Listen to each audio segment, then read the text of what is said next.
everyone. We get comfy couches up here. This is really comfortable. No, we're gonna take a nap, guys. I might just nod off halfway through if that's all right. Wow, there's a lot of you people here. Hello, everybody. Wow, there are a lot. Is anybody in Doctor Who cosplay today? If you are, stand up so we can maybe see some of your amazing work. Nice. Wow. How does it feel when you see people dressed up like you all the time? I feel like a god.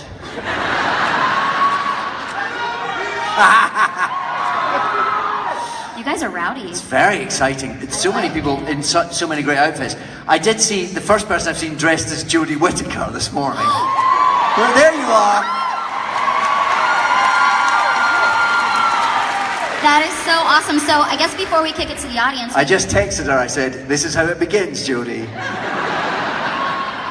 This is it. She's going to be right here with all of this very soon. Yeah. So how do you feel about her? Obviously you know her well. I know her very well. It's very exciting, yeah. Yes. Yeah. What do you think she's going to bring to the portrayal of the Doctor? I mean, every actor kind of has their own quirks and behaviors that they bring to the Doctor. So knowing her, what do you think we can expect? Well, I think Jodie is known as a great actress, which indeed she is. But she's known for some of the like the part she played in Broadchurch, was terribly sort of brilliant. It was so wonderful, so sort of emotionally true and sort of raw, and that's what she does so brilliantly. But in life, Jodie has a real directness. And she's very, very funny, and I don't think we often get to see that in the parts she gets asked to play.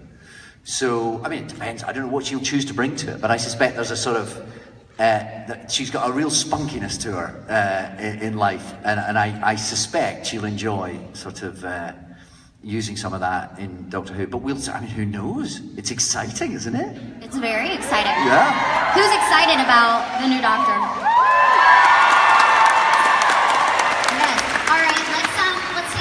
Questions. Let's start over here. Hi. Hi. My question is, if, as the Doctor, so answer as the Doctor, but how do Answer as the Doctor? Well, like in the voice and everything? I have to do the hair? If you want Sure. Somebody might need to lend me their coat. How did you feel when Rose chose the human regeneration?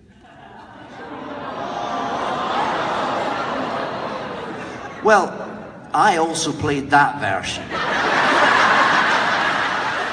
So, I got to enjoy both sides of that particular... I don't know how that sentence ends. It sort of had to be though, isn't it? Because it's too tragic to think of the Doctor not growing old and Rose growing old and dying and then him being left alone again. I don't know, it's sort of the only way the story could end, even though it's deeply tragic. But then, that's what Russell did. He loves to write deeply tragic endings. A season finale isn't a season finale unless you're blubbing at the end of it. So, I think that's the point. Yeah. Over here. Hello? Oh, no. Oh, it's okay. Don't be shy. It's okay, come on. Here you go. I would come down, but that might make it worse.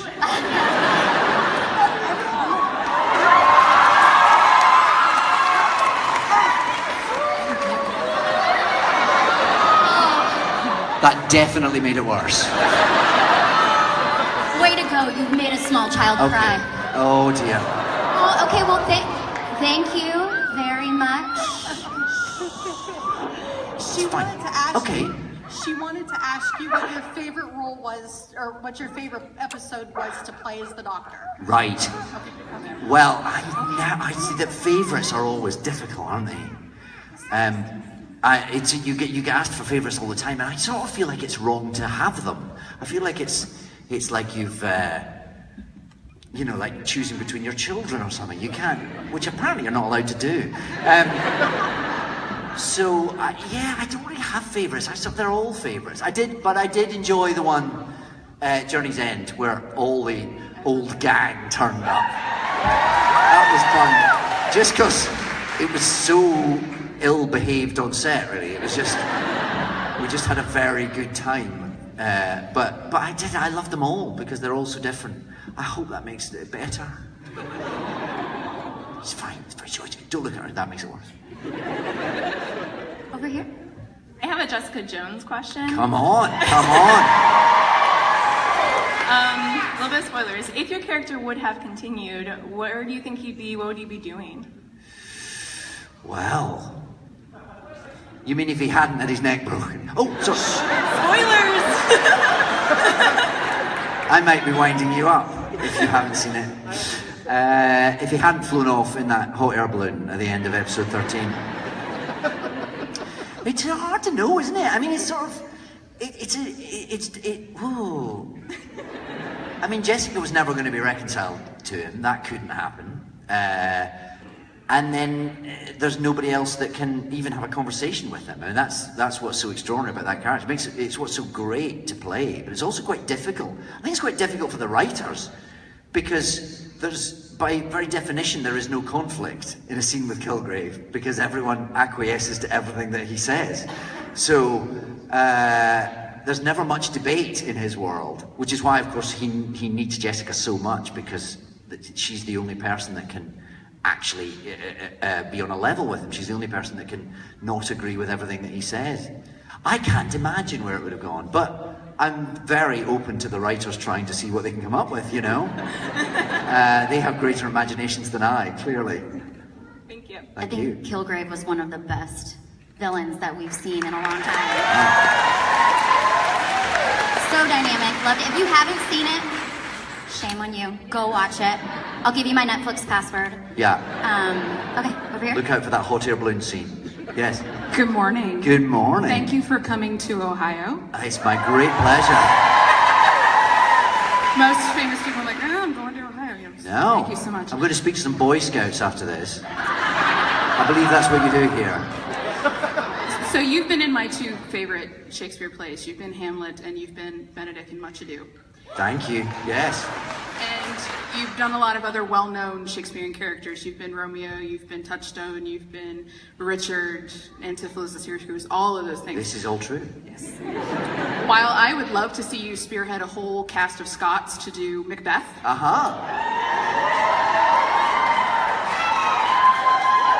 What are your Shakespearean role bucket list people that you haven't inhabited yet? Quite a lot, really. Iago in Othello, I'd like to do that. I'd like to do Angelo in Measure for Measure, probably. Quite fancy doing Bottom at some point. Slightly non-traditional casting choice. Richard III still out there, I guess, you know. I don't know. We'll have to see what the future holds. Thank you. Thank you.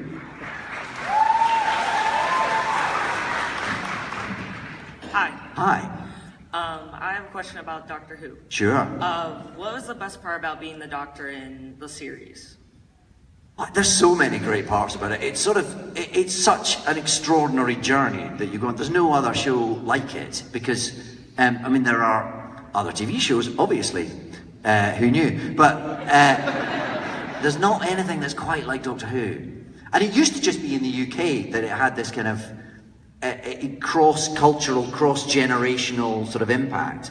And, you know, because most shows, they have their demographic, they have their fans. Doctor Who sort of, even if you don't like it, you sort of know about it. You're kind of aware of it. And that seems to now be the case in the US, I find, walking down the street. Which didn't used to be the case. But it gets a level of attention and scrutiny, which is lovely and also kind of extraordinary when it starts happening to you. You're in the middle of this thing, because it's so important to people. Even people who don't watch the show sort of feel like it's really important, like it's a thing that people have a great passion and enthusiasm and sort of ownership of. So it's hugely sort of humbling and exciting to be in the midst of that. And then it all starts, and then you got your own TARDIS and sonic screwdriver and stuff, and it's unlike anything else. And of course, once you've been in that show, it goes on. I mean, exactly. It's 10 years since I did it, and I'm still here with all you lovely people, and it's such a nice thing to be such a lovely thing to be associated with. So there are so many extraordinary things about it. It's sort of hard to pick one, but it just, the whole experience, it just feels like a real honour to be part of it. I just feel very lucky to have landed in that spot in time. On many, and continuum time. So, blah, blah, insert time travel joke here.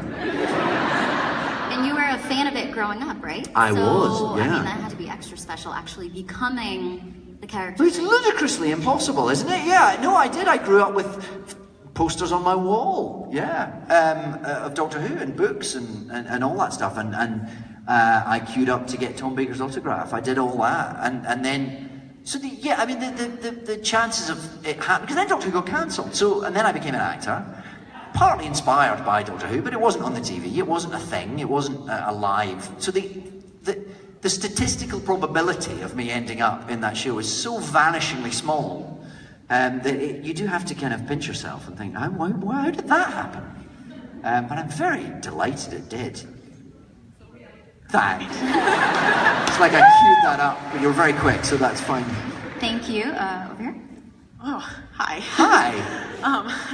By the way, I'm a very loose Beth running from Broadchurch cosplay. Oh, event. very good. I only got a notice from my fiance for one day beforehand that I was going to be coming here, so I had to throw it together real fast. So there's two Jodies here today, is what you're saying. Apparently. Yeah. My question was for you. It's sort of Doctor Who related, because you've come out in full support of Jodie taking on the role of the Doctor, even though she is a woman. How do you... What do you mean, even though? Well, exactly. That's my question. So you've surely seen articles online or talked to, assholes who say that she shouldn't be a woman. What's your advice for dealing with them in maybe a more diplomatic manner?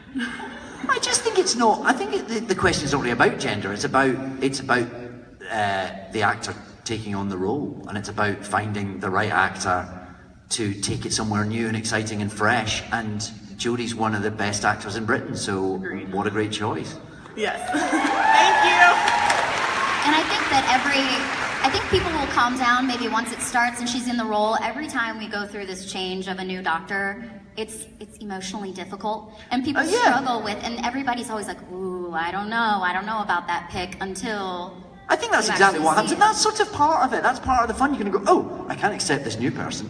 And I think that's beyond gender. That's just that thing of you grow to love a version of a character, and it gets to mean a great deal to you. So you can have all sorts of emotions of the idea that that's sort of been taken away from you. But then what happens is 2 weeks in, you've fallen in love with the new one, you know. And I think that always happens. And it's a shame that because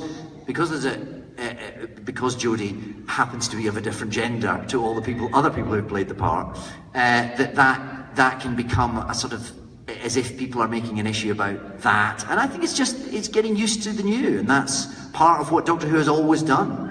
And I remember as a kid, you go, there can't be a new person, that can't work. And then, of course, you fall in love with the new person, and that's what will happen, because Jodie's going to be brilliant, and it's exciting. Over here. Good morning. Hi. Hi. So my daughter Holly here is going to be starting university in 2 weeks. Right, congratulations, Holly. She'll be studying history and theater. Very good, How about good some combination. words of wisdom to keep her motivated for the next 4 years? It's all on you, her entire life.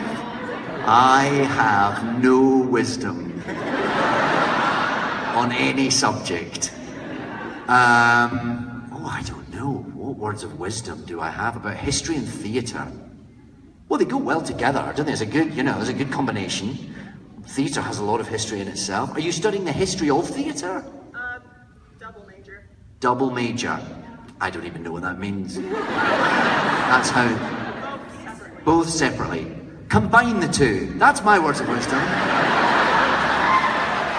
Start with history, start with theatre, and then about year 2, just slowly meld them together. That's all I've got, Holly, but good luck. I suspect you're going to do very well. Brilliant. Thank you. It was worth waiting for. I just wanted to say thank you, because me and my friends came all the way from Canada to come see you. So Thank you. It's the closest one, so we wanted to come. But my question is actually about Mad to Be Normal. Oh, great. I'm a psych student at the University of Windsor, and my name is actually also Holly. And my question was, what first initially attracted you to the character of R.D. Laing? Well, R.D. Laing, for any of you who don't know, he was a psychotherapist in the 60s I made a film about him called Mad to Be Normal, which is specifically about the time in the mid-60s when he took over a place called Kingsley Hall in the East End of London, and he'd grown very disillusioned with the way people with psychiatric problems were being treated. And he was very disillusioned with electroconvulsive therapy and with a lot of the drugs that were being prescribed. So he formed this, effectively a commune really, in the East End of London, where people who were having psychiatric difficulties lived with doctors, and everyone was on a level. There was no medication, people did what they wanted, and the idea being that if you sort of talked to the illness, you would address the illness and the illness would address itself, and it was very controversial. It wasn't entirely successful, and his legacy is sort of ambiguous as a result of that. But I think what he did do was he started a debate, which is still going on now, really, about how we treat mental illness and how we address that, and that's hugely important. He was a very controversial figure. He was a complicated figure. He was from Glasgow, and he was quite tall and lanky. So immediately I thought, oh, I could play him. And then he's fascinating because he had these extraordinary ideas that were rather ahead of their time, and he himself was a very conflicted man. So that's, from an acting point of view, that's great. You get to play someone who's brilliant and also troubled, and it's almost the cliche of the therapist who can't heal themselves. You know, he was a man with many demons that he wrestled with throughout his life. So I knew of him, and then when I heard this film was being made, and I read the script, I thought, it was one I wanted to have a shot at. So it was as simple as that, really. But he's a fascinating character, and it is going to be released in the US. We've just heard. We don't quite know how that's going to happen yet, or what sort of version, but you are going to get to see it over here, so it's coming. Yes. Ooh, thank you. Thank you. First, thank you for those words of wisdom for university. Yeah, you're going to do brilliantly, and it's all down to me. I think that means I have to have 10% of all your income forever. I'm going to be living in debt for a while. Okay. So my question, if you could have one meal for the rest of your life, what would it be? Wow.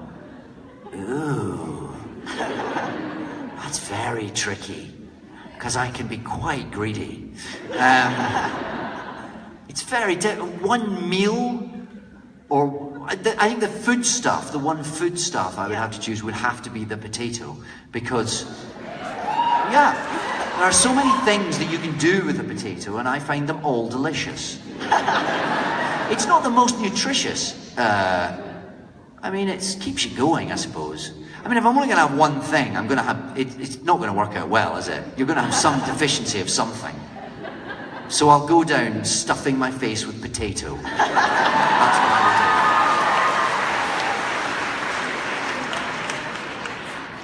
Hi. will do. Hi. First off, I want to thank you for all those Saturday nights with the pizza and the beer and the wonderful stories. We had fun, didn't we? We did. Yeah. You made me cry once with just 3 words. That was the hot peppers I put on that pizza. No, I'm pretty sure it wasn't. Okay. But anyway, my question is... What 3 words? Canine good dog. Wow. That made you cry. That's so sweet. Yeah. Anyway, yeah, it did. Me too. Well, you have so many different lilts and brogues and everything in the UK, and you do so many different accents. What I'm wondering is, how do you arrive to do this flat American accent that we speak with? Well, you don't have a flat. You've all got different accents, though, haven't you? There's regional, but I think overall we all speak like the TV we grew up listening to. Well, maybe, that's probably the version of American accents we end up doing at home, because of course we grew up with lots of your shows too, I suppose. Okay. So I don't know. With any accent, you kind of take a stab at what your brain thinks it is, and then you kind of refine it. Okay. Either it sort of comes to you quite easily, or you work with we have these brilliant people called dialect coaches who have these great ears who can break down actual sounds for you and say, oh, that's an ow, not an e, or whatever it might be. So I guess it's a mixture of sort of just having an ear and listening and practicing, and then and a bit of maybe sort of homework with a professional at the end of it. But yeah, as with any accent, that's sort of what you do, and hopefully you kind of set out, and by the time you get to actually the first night or the first day of filming, you've got it down. Yes, and I'm pretty good with accents. I can usually get there. South African is the one I just can't do. My ear just can't hear it. It turns into Welsh or Indian or the Black Country quite quickly. Black Country is an area of England, which is sort of like Birmingham, that sort of area, which is not. As long as you don't ask me to play a South African, I can just about get there eventually. Thank you. Thank you. Hello there. Hi, TARDIS. Hi. So I was wondering if you could go back to just before you started Doctor Who, is there anything you would change or advice you would give to yourself? You mean about the journey that I was about to head out on? Oh, that's a very good question. I don't know. It's hard to know, isn't it? Because it is quite a weird little group. I mean, there's not that many people have had the honour of playing this part, and some of them aren't with us anymore. So it's quite a small support network. And I know that you become the sort of support network for whoever comes next, a little bit.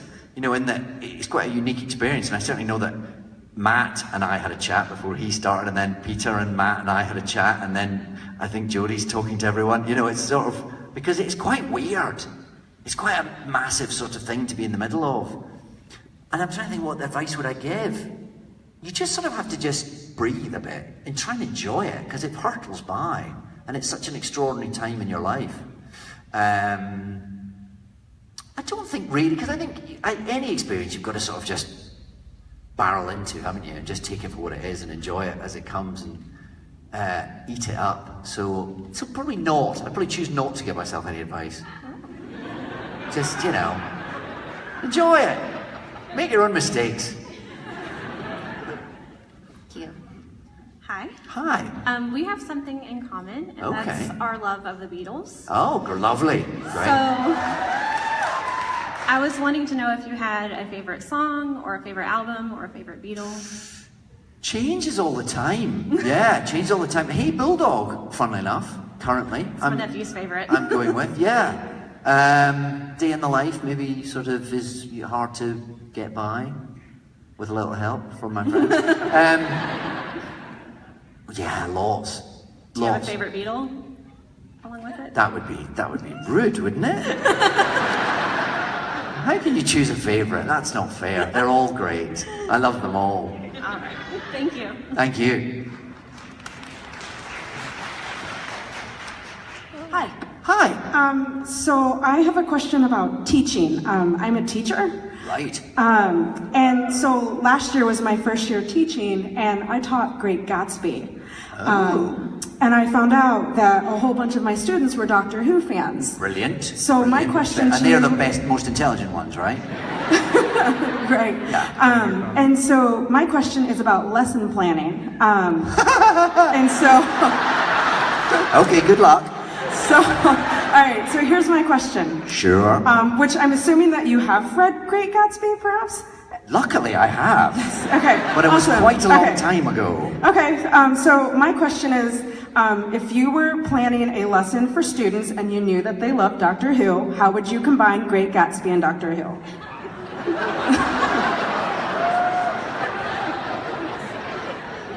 You're getting asked a lot of, you know. I'd like to open that out to the floor. Or, you know, maybe another text like 1984 or any sort of the great text, and I will try to implement it in my next year class. Okay. Or maybe a text of your choice. You could do a quiz. Which actors who've been in the movies of these films have also been in Doctor Who? I can already think of 2. That would work. That could be like a bonus question. Well, that's the whole lesson right there. I mean, I need to fill like 90 minutes. And then you get them to draw pictures. Okay. So you get Carey Mulligan in The Great Gatsby, Carey Mulligan in Blink. Compare the costumes. Okay. John Hurt in 1984. John Hurt and Doctor Who, compare the costumes. Okay. And that's your lesson right there. Thank you. That was really helpful. I think your students will do very well. Almost as well as Holly in her theatre history class. That's my name too. I'm Holly. Oh, you see, everyone's called Holly today. Yeah, I think, well, I'm glad that I've sorted out the education system for Columbus, Ohio. I shall be telling the Boy Scouts all about it later. And then they'll phone me up and tell me how great I was. Or maybe they won't. Maybe they won't make that phone call. Sorry. Thank you. Diversion. Sorry. You're responsible for a lot of people's futures at this point. Thank you. So, Hi. Hi, I was just wondering, I'm having my own fangirl moment here, just, being here. Thank you. And I was wondering, in all your time doing these conventions, have you met a celebrity that's been at one of these conventions that you've just had a fanboy moment over? I met the Fawns. That was quite exciting. I have a picture on my phone. I mean, I don't know why I'm getting it out. You're not going to see it from there. I actually did see that, like, on Twitter or something. Oh, well then. Yeah, no, I met the Fawns. That was quite exciting. Who else have I met? Who else have I got a selfie with here from these? I got a selfie with David Letterman, but that wasn't one of these. That's quite a prized one. Do you know, I think the Fawns is probably the coolest. Yeah. That is pretty cool. I mean, he is the actual definition of cool. Yes. So he is cool personified and anthropomorphized into human form. So I'm going to go with the Fawns, yeah, definitely. That would be cool. Oh, and 11 from Stranger Things. That was really cool. Yeah. So you watched the show, obviously. Never, don't know who she was, but she was very nice. No, of course I watched the show, yes. Are you want to be in the show? Are you telling them, like, hey, you need to write me in? I want to be in every show. I'm very greedy that way. Let's go here. Oh, sorry, I'm just really nervous of asking this question. What is your most embarrassing mistake that you've ever made on set?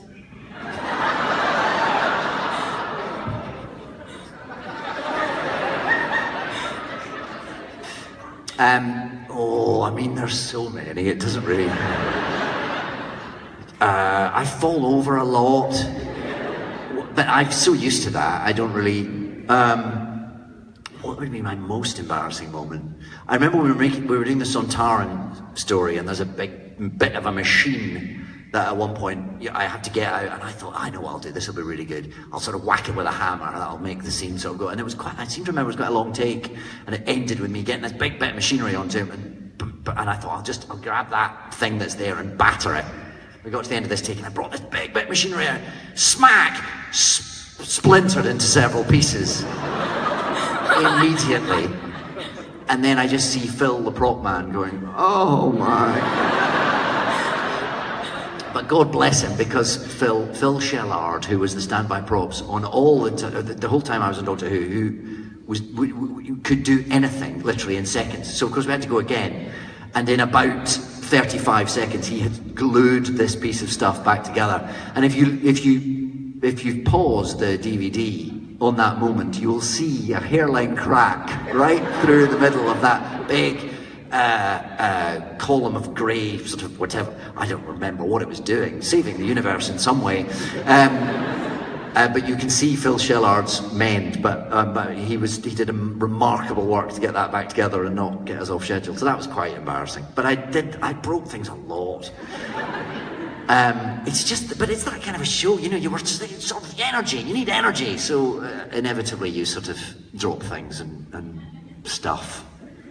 So that was one of many embarrassing times, probably. I can't think of any more specific. If anything comes back to me, I'll come back to you on that. Thank you. Yeah, thank you. Hi. Hi. I have to thank my sons for, in my ripe old age, turning me on to the Doctor Who series. Nice. And I really enjoy your show, but I really don't have a question. I just have a sweet offering of some jelly babies in case you ever get tired. That's very kind. From your convention thingy. Thank you. And I'm going to leave it right You're very kind. Thank you very much. Thank you so much. Thank you. Let me take those from you.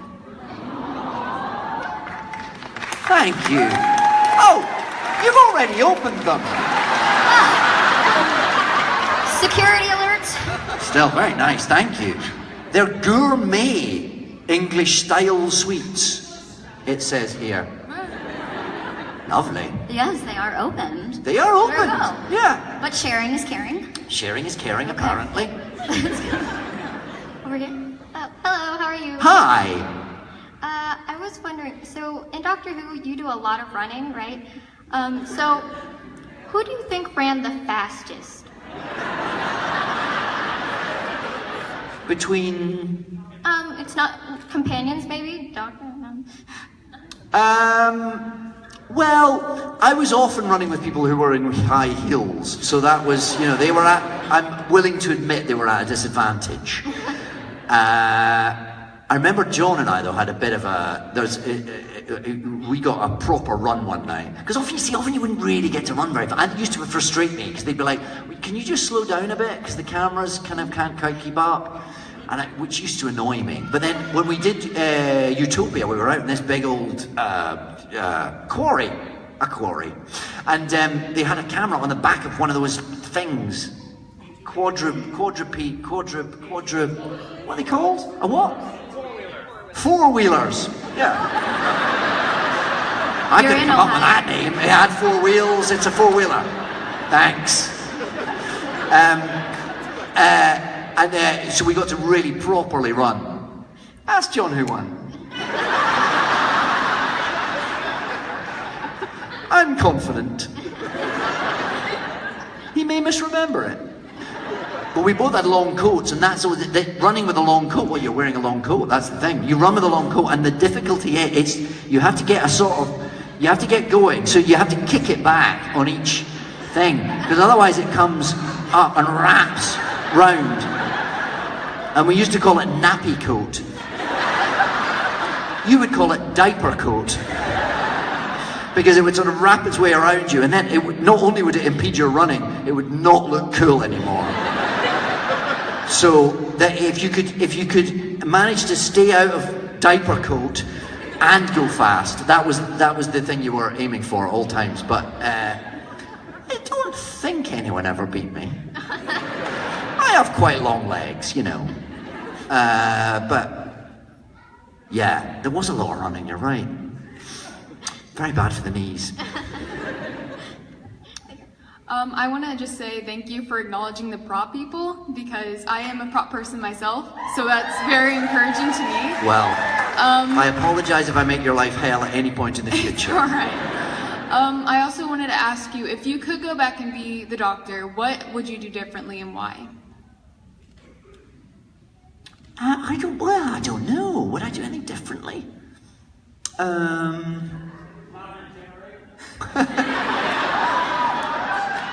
I think everyone could agree with that. Do you know, it really was the best time. I wouldn't want to rewrite it. I wouldn't want to alter it. I mean, I look back, if I ever catch bits of old episodes now, I do think, oh, you could have done that scene better, or, oh, what'd you pull that face for, or whatever it might be. But I wouldn't change it. I wouldn't, you know, I wouldn't want to alter anything. I wouldn't want to, it was a wonderful time, and it was a time that I'm hugely happy to remember and hugely proud of. So no, I wouldn't change a thing. All right, thank you. Hi, David. Hello. I adore you. Oh, thanks. I'm a mental health counselor in Michigan, and I just want to let you know how much it meant to me, both as a fan and a mental health professional, that you participated in the 1 in 4 selfies. Oh, that was fantastic. But my question is, does mental health have any kind of special significance to you, or a part of your life? Why do you feel that it's a worthy cause to participate in? Oh, because I feel like we're all right on the edge all the time. I think the idea that obviously there are some serious mental illnesses, but I feel like we're all on a kind of continuum there. I don't feel like, unlike something where you break your leg or you don't break your leg, or you get a horrible disease or you don't get a horrible disease. I feel like mental wellness is something that we all have to kind of work at, because I think there are times when you feel happier than other times. There are times when you feel more able to cope than other times. Anxiety comes and goes, certainly for me, but I think for all of us. And of course, sometimes that you get to a sort of scary end of that continuum where you might need to ask for some help, and that can be difficult to do, and that's why it's good to talk about it. But I think we're all there. I think we've all, and again, going back to R.D. Laing, that was something that he wrote about a lot, that there isn't a sort of clear line between the mentally well and the mentally unwell. I think it's a world in which we all sort of move within, and that we all have to be aware of for our own wellness and understanding in other people's, I guess. Thank you. Very well said. Very well said. Hi. I'm Shannon. Hi, Shannon. Oh, that's cool. We came from Rochester, New York, so we traveled a long way. Oh, just to thank see you. I watched Doctor Who when I was little, so the Kirk Jelly Babies and everything, and I never knew it came back on until I was in the hospital one night, flipping through because I couldn't go to sleep, and I found the spider episode. I don't know what it's called. Yeah. Where you with the Rachnos. Yes, and you got kind of, dark, and Donna came and said, get out of here. Sure. Anyway, I was like, well, who's this? What is this? Oh my God, Doctor Who's back on. And totally got hooked, and actually it was towards the end, I was watching it on PBS or something. Okay. So I think anyway, binge watched all of them and then figured out, oh my God, you regenerated, and you were gone, and I was so upset. And then it was Matt Smith. Anyway, went through all of that. But I just wanted to thank you. It was so inspiring for me when I was healing. I had, really bad time, going through a really bad time, and so you were just really so inspiring to me, and I've been such a fan ever since. And I just wanted to ask you what your inspiration is when you do characters. You've done so many. I've watched lots of your stuff since, and you do so many characters, and they're so diverse and so real. And I'm watching you on Broadchurch right now, and it's so brilliant to watch. And that accent. I would love to hear you say Miller.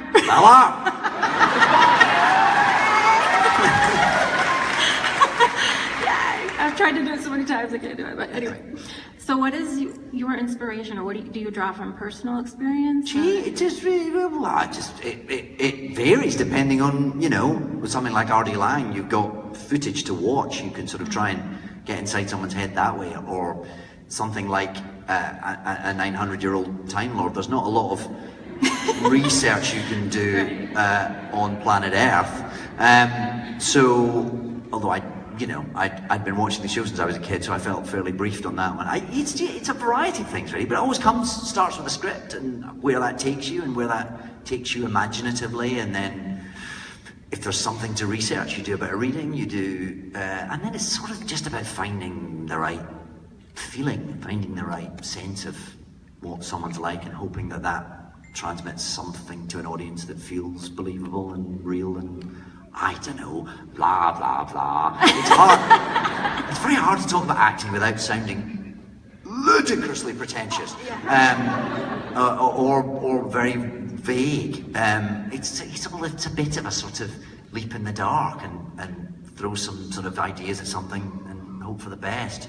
Do you think you just kind of lose yourself? Like, it's almost like someone who can dance that really just lets go. And I feel like you kind of just really let it go. You haven't seen my dancing. I guess, yeah. I find it really hard to talk about acting. I get sort of embarrassed. I kind of don't really know what to say. I feel all like a bit of a fraud. I don't know. It's just pretending, innit? But it's sort of pretending as hard as you can. Until it sort of makes sense, I suppose. Well, pretending as hard as you can, that's what the dictionary definition of acting is. It should be. Yes. Yes. Okay. Thank you so much. Thank you. Hi. Hello. Hi. First, I'd like to just thank my friend Vero over there, because I had this idea I thought would have been brilliant for you. Okay. You had talked about an awkward autograph, and I was going to cosplay as this toweled shower guy and come up and ask me a question, but the guy in the shower wasn't toweled. I figured I'd spare you all of that, because right now I have more of the body of Absorber, so Well, you don't know what the guy in the shower was like. You're looking pretty fine next to the guy in the shower. Well, thank you, I guess by comparison. But yeah, my question is, you've done so many different acting roles. You've been in Doctor Who, theater, amazing plethora of things, and you have like just an amazing charisma about you. You use your facial expressions and you use your body, and you're about to be doing Scrooge McDuck in DuckTales.